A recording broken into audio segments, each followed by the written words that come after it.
guys, welcome to my channel. Quick tutorial tayo para malaro ang mga Nintendo Switch sa ating mga Android device. First, download niyo yung game file, part 1 and part 2. And then, extract niyo lang sa loob ng isang folder. Ang gamit ko palang app sa pag-extract ay Z-Achiever. Matadownload niyo siya sa Play Store. Next, download niyo yung emulator na gagamitin natin. Sa mga wala pa, pwede kayo mag-join sa aking Telegram. Nandun yung mga files na kailangan niyo. Ang gamit ko palang emulator is Yuzu Debug Emulator. Kailangan nyo lang siyang i-download pati ang kanyang prod keys, pati na ang GPU drivers. Lahat ng iyan ay nasa aking Telegram, kaya join na. Kailangan nyo din pala gumawa ng folder kung saan nyo i-save ang mga Nintendo Switch games nyo.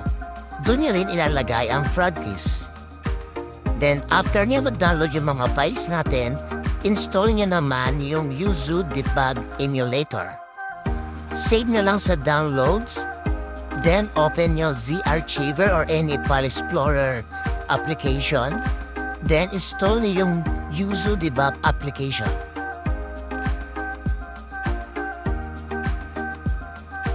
Sunod naman ay extract nyo ang prod keys sa Nintendo Switch Games folder nyo.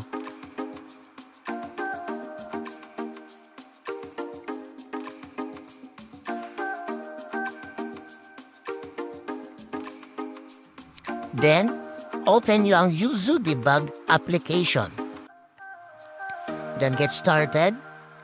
Grant nyo lang ang permission. Just follow my step, guys. Then select keys. Then, punta lang kayo sa folder kung saan nyo in-extract ang prod keys. Then, select nyo lang is prod keys.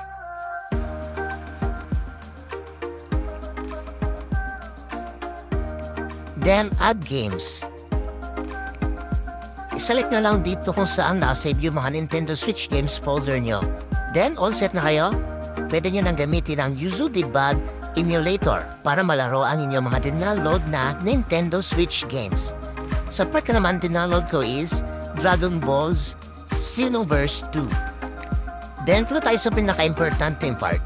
Bago nyo malaro yung mga Nintendo Switch games, kailangan nyo ng GPU drivers. Sa uulitin, matadownload nyo ang mga GPU drivers sa aking Telegram. After nyo ma-download, extract nyo lang. Then, save nyo lang sa isang folder. Sa aking ginawa, nilagay ko to sa loob ng folder kung nasaan aking mga Nintendo Switch games. After nyan, open natin ulit yung Yuzu Debug Emulator. Then, settings ng games na tinaload natin, i-hold nyo lang, then yan, lalabas ang settings. Follow nyo lang guys yung settings na gagawin ko. Adjust natin yung graphics sa 0.7. FYI guys, para lang pala to sa mga naka-Snapdragon device. Then, allow natin yung first maximum clock.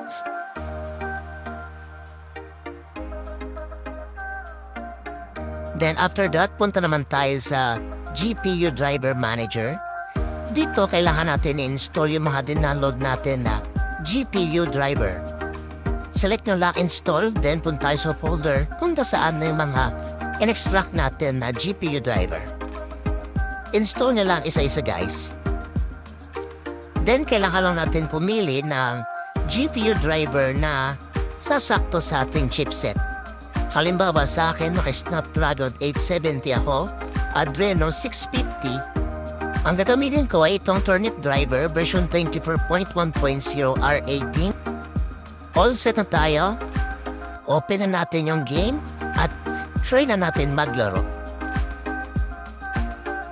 So ito guys yung gameplay ng Dragon Ball Xenoverse 2. So ito na guys, gameplay ng Dragon Ball Xenoverse 2 natin. Huwag niyong kalimutan i-like itong video and mag-subscribe na rin sa aking channel. Maraming salamat!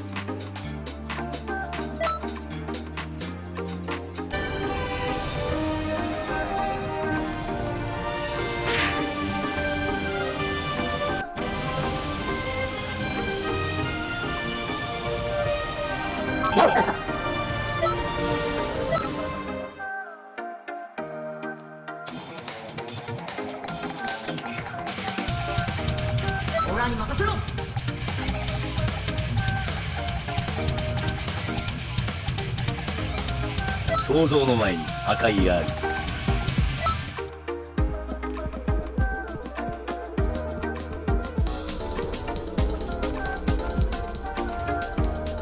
身勝手の極意。さすがの僕もまさかお前がそんな領域にまでたどり着こうとは思わなかったよ。